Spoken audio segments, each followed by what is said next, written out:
Hey guys, what is up? Today I am bringing you Type 14 Nambu. So I'm going to talk about it back at home, but let me just tell you what we're going to do today. I'm going to do an accuracy test out to 25 yards, as well as a speed test, and then kind of go over some of the problems and issues with the Type 14. So let's get into it.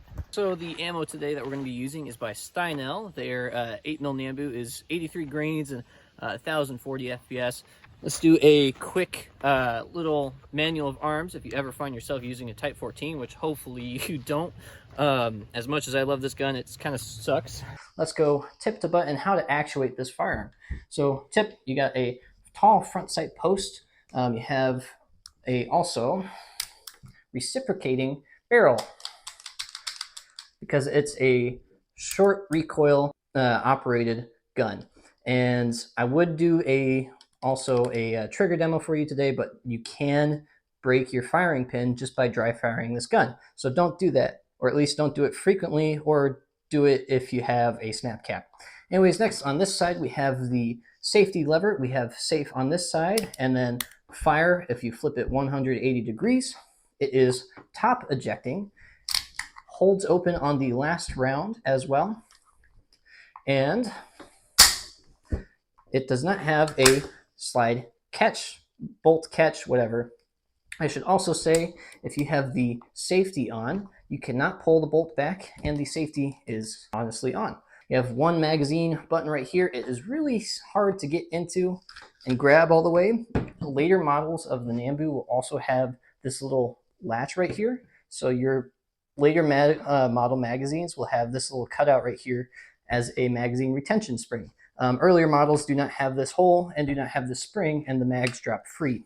This also, safety off, has a magazine disconnect safety, so this is California compliant for all you guys who want to be cool in California.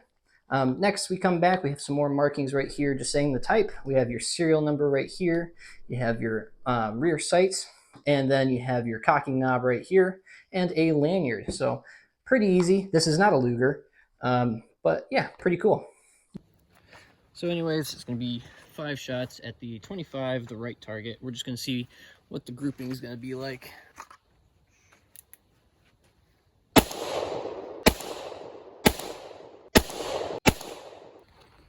Anyways, here we have, let's see, 1, 2, looks like it shoots a little high, 3. That's at 25 yards. It probably shot over then. But yeah, so it shoots high a little bit, or maybe that's just me. It's probably me. I'll show you what the front sights look like.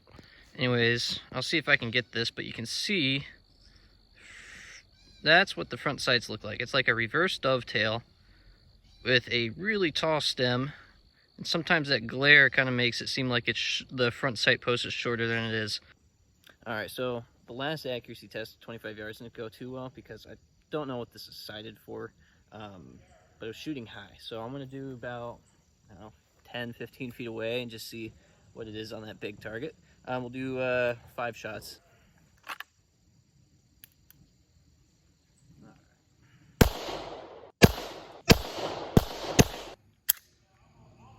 Such a funky design. So here's the target. Not getting too bad of a group, you know. Got 2 bullets right there. I shot 5 total, so 1, 2, 3, 4, 5. It does look like it shoots a little high and a little right, but that I'm just not used to the sights too, so that could be the issue. But it's not a bad little gun. It shoots really soft. The 8mm is like a 380. So first little overview. This was made in the Meiji year of 14. Mine specifically being made in 16.4 after Meiji 14. So that means it puts it around 1941, 1942.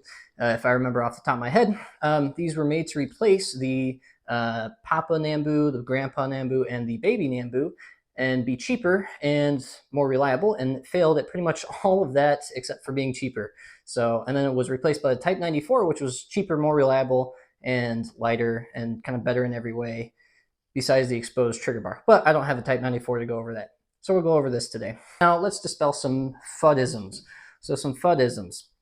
This gun will explode. No, it won't. It's a 8mm by, the cartridge it shoots is this 8 by 22 millimeter Nambu cartridge. It's pretty weak. It's about as powerful as a 380, and one, it's in a short recoil operation. Two, it has a huge locking lug for a pistol. It's like a C96. This thing isn't going to explode. If it does explode, it's because you put bad ammo in it. Next, this thing will go off whenever. It will not go off whenever. This thing, as unreliable as it is, it will not go off in your pocket. The one with TFB TV shooting, $5 says that they had a broken firing pin, and the broken firing pin doesn't break up here. It breaks back here because that's where the sear is. So they probably just broke the sear and it slipped, or they had a worn down sear. When you buy these guns, get some repro firing springs and some repro firing pins, because who knows how worn they are. That's the unsafe part about it. So that's some FUDisms about that. Dispel. All right, so now for some issues with the Type 14. It is a really slow to draw manual of arms. And I'll get into more of the reasons why there's some issues with this. It's kind of the ammo. It's also kind of the gun. These are finicky. They're cool guns, but you have to have the right ammo specs. But what we're going to do is going to be a speed draw from my holster, my little Kydex holster here. Show off my butt too. And we're just going to see how quick I can put 3 rounds down range. That's about as many rounds as the Type 14 will cycle reliably. Technically it's 2, and with 1 in the chamber. So anyways, don't have a shot timer or anything, so I'm going to say it's sub 1 second even before shooting it. Just believe me. Alright, shooter, understanding the course fire, yes sir. Stand by. Beep. Anyways, this is going to be 2 shots from the holster. Beep. Jam or last one. And that's an issue. I'll go over this with the steel magazine instead of the chrome plated. Let's try one more. From safety and holster. Alright, ready? 3, 2, 1.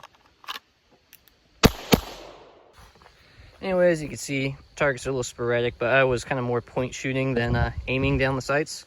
But that's not too bad of a group. We got 1, 2, 3, and 4. Yeah, so about 4 shots, 5, 6. So not too bad. I'm pretty sure that's all of them on target, so that's good. All right, now the time to demonstrate one last thing with this and the issues with the Type 14. I'm gonna load one in the chamber. And I loaded this to 8 rounds, the max capacity. And I want you to see the failures happen. So,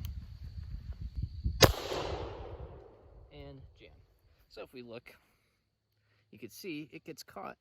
And I'll have some more pictures here to demonstrate. So, this is mostly an ammo thing. With the right ammo, the Type 14 functions pretty good. But if we take a look at the bullet, you could see, hopefully that's catching, you could see there's a little nick at it, because it on the feed ramp, it catches on the feed ramp. The reason why is because the bullet is, or too short actually. If it was longer, it would function properly, but we'll go more over it in depth. So on the left you'll see original 8mm Nambu, on the right you'll see Steinel ammo, and you can see there's already differences. For instance, the original 8mm Nambu is about 2 to 3 millimeters longer than the Steinel made. And this makes a difference because if we take a look at the 5 rounds of 8mm Nambu made by Steinel and the original mag for the gun, take a look at the angle at the top there. Compared to the 5 rounds of 8mm Nambu put into the mag, that is original ammo. And take a quick look at that.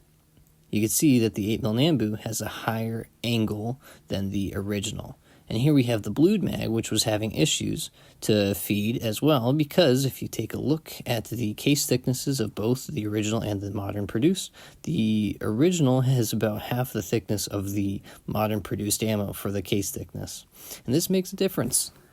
This spec really does make a difference.